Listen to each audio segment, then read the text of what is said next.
They thought he was just another old man in a faded jacket, until the metal case in his hands burst open and the medals of a forgotten warrior spilled across the floor.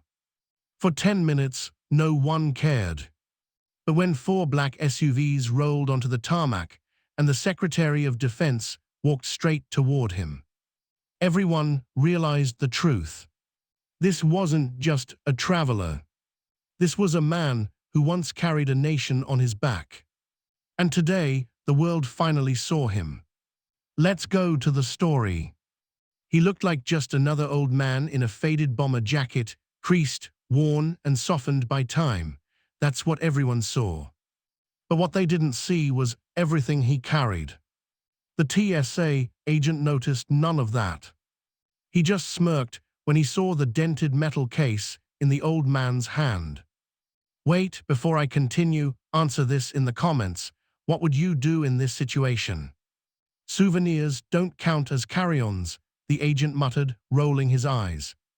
He grabbed the case like it was nothing more than a cheap thrift store toolbox and tossed it into a gray plastic bin. The box clattered hard, flipping midair, landing with a sound that cracked sharply through the conveyor belt. The latch snapped. The lid burst open, and metal spilled out, slow at first, then all at once, as if time itself was embarrassed to reveal what it had tried to hide. Bronze, silver, gold, rolling, sliding, glinting under the fluorescent lights like forgotten treasure at the bottom of an attic trunk. But the people around didn't pause. They didn't gasp. They didn't even look. Just a few feet away, a baby cried. Someone complained about a boarding delay. Someone else snapped at their phone's battery dying. For 10 long minutes, the medals of a man who had once carried nations sat ignored on the cold conveyor belt. 10 minutes where the world went on like it owed him nothing. And then, boots. Not sneakers. Not loafers. Boot steps. Sharp, synchronized, heavy, the kind of steps that don't echo, they announce. The terminal fell silent, as though someone had pulled the power from the building. The old man everyone ignored. His name was Henry Dalton. Master Gunnery Sergeant. Retired. 82 years old. Wiry, proud, and carved from the kind of steel no factory today could manufacture.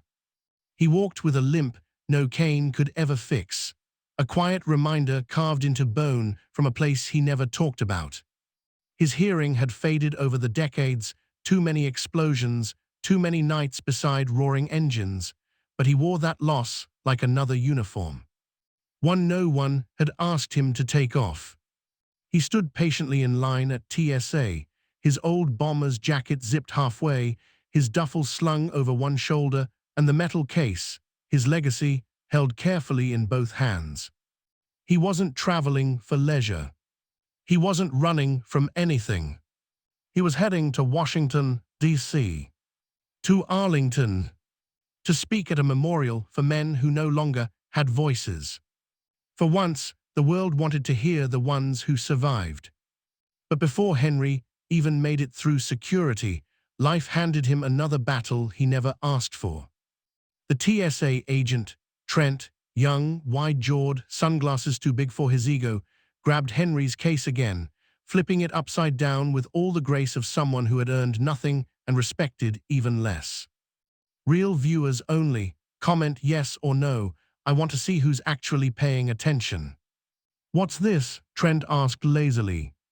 Military awards, Henry answered, voice steady. Personal effects, I'm taking them to Arlington. Trent snorted.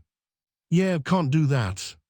Before Henry could respond, Trent cracked open the lid fully. Inside lay a bronze star, a purple heart, 2 silver campaign medals from Vietnam and Desert Shield. Real heavy, unmistakably earned.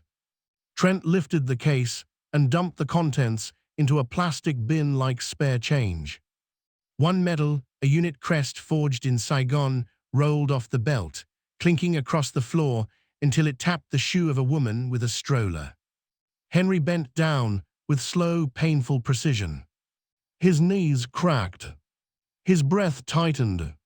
He picked up the medal as though he were picking up a fallen brother. Behind him, Trent laughed loudly. "Next time, ship your antiques ahead," he said. "This ain't a museum." Someone behind the desk snickered. Another agent nudged Trent with his elbow. "Probably bought 'em on eBay." Henry's jaw tightened, but he said nothing. Men like him had swallowed enough insults for a lifetime. He simply collected his medals, placing them back one by one with trembling fingers. "You done?" Henry asked quietly. "You can go," Trent replied, waving him off without looking. A few people watched. A few looked away. But one woman didn't. Her name was Lana Rivera, senior flight attendant on United Route 1875. She'd seen Henry arrive. She'd watched his shoulders, the posture, the scanning of exits, the mindfulness in every step, signs of a man who had lived through things others only read about. She saw what Trent did. She didn't shout. She didn't scold. She didn't make a scene. She made a call. And the person on the other end didn't waste time with questions. "Understood," they said. "What gate?" "At gate 12. Henry sat alone in one of those cold metal chairs with peeling blue paint. His newly taped-shut box sat on his lap, crisscrossed with TSA inspection stickers like cheap bandages slapped on a wound. He held the box gently, thumb brushing the taped edge. He wasn't protecting the medals. He was protecting the memories inside them. Outside, planes taxied. Announcements echoed. People hustled past, unaware of the storm quietly gathering at the edge of their world. Henry didn't want attention. He didn't need recognition. He didn't crave applause. He just wanted to get to Arlington. But sometimes, life refuses to let silence bury honor. 10 minutes later, 4 black SUVs rolled through the restricted tarmac gate like shadows with engines. Unchallenged, unstopped, unmistakably authorized. The doors opened, and out stepped the Secretary of Defense, Margaret Holston. No entourage, no cameras, just presence, a gravity that pulled the entire terminal into stillness. Her eyes scanned the room exactly once, and locked on gate 12. The agent Trent stood at the security desk, still joking with a coworker when his earpiece suddenly buzzed. "All agents be advised. High-level duty personnel entering Terminal C full cooperation. Do not engage without authorization." He frowned. Then he saw her, and the color drained from his face. "Quick challenge, describe this moment in one emoji. Let's see what you pick. Fire." At gate 12, Henry looked up. He didn't recognize her immediately. His eyesight wasn't what it used to be. But he recognized the sound of those steps. Regulation steps. Steps that carried responsibility. Steps that remembered sacrifice. When the secretary stopped in front of him, the terminal fell completely silent, as if every breath, every heartbeat, every sound had been ordered to wait. She removed her hat and delivered a salute. Not a ceremonial one. Not the polite kind used at parades or photo ops. This was a warrior's salute, the kind delivered to giants who walked quietly among ordinary men. Henry stood slow, stiff, but steady. He raised his hand in return. "Master Gunnery Sergeant Dalton," she said, voice low but sharp. "You have been disrespected by this institution. That ends now." Her aides stepped forward, opening a polished black case. Inside sat a new display box lined with velvet, so deep it looked like night sky. Her gloved hands lifted Henry's medals from the torn, taped TSA box one by one, placing each into the new case with reverence. the Bronze Star, the Purple Heart, the campaign medals. And then she reached the unit crest. She held it for a moment, thumb brushing the edge. My father wore this same emblem, she whispered. He always said, men like you built this nation brick by brick, and paid in silence. Henry swallowed hard, but didn't speak. His eyes told the story, his voice couldn't. The secretary turned to face the terminal. 10 minutes ago, she said, projecting without raising her voice. A man who served this nation with distinction was humiliated, not by enemies, not by protesters, but by one of our own, who forgot that respect is not optional. People straightened. Phones rose. Even the children quieted. This is not just about medals, she continued. Medals don't shine because they're polished. They shine because of blood, because of grit. Because someone earned every inch of them. A Marine major stepped forward and offered his arm to Henry. Would you walk with me? The secretary asked. Henry nodded softly. The crowd parted like water around a ship. At the checkpoint, as they passed TSA, the secretary slowed. Her gaze fell on Trent. His face was pale. His lips parted. His arrogance gone. She leaned slightly toward him, just enough for her voice to cut like a blade. You don't touch what you haven't earned. She didn't wait for a response. None was needed. The reckoning. Applause rose, soft at first. Then growing. Then rolling like thunder. I'm watching your comments right now. Tell me, should I continue the story or stop here? Not pity. Not trend chasing. But realization. People placed their hands over their hearts. Some bowed their heads.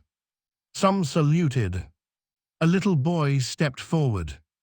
Were you a hero? He whispered. Henry knelt, bones cracking but heart steady. I served, he said simply. Because heroes don't need to explain. On the plane. The pilot stepped out of the cockpit, eyes glassy. We'll hold the plane, he said. Take your time. Henry nodded and boarded slowly, medals resting in the new case like memories finally wrapped in respect. The speech. The story flooded online, clips, photos, testimonies. But Henry never read a single one. The next day at Arlington, he stood before rows of white stones and delivered a speech that was quiet, humble, perfect. It ended with just 5 words. I was proud to serve. When he stepped off the podium, he handed the display case to a young corporal. Keep this safe, Henry said. You'll need it more than me. Back at Southgate Airport, a small brass plaque now hangs beside the security checkpoint. Master Gunnery, Sergeant Henry Dalton. Bronze Star, Purple Heart. Vietnam Desert Shield. DISISBCTD here, then rightfully HONOID. Let this never happen again. People who were there still talk about it. Not the SUVs. Not the secretary. Not the speeches.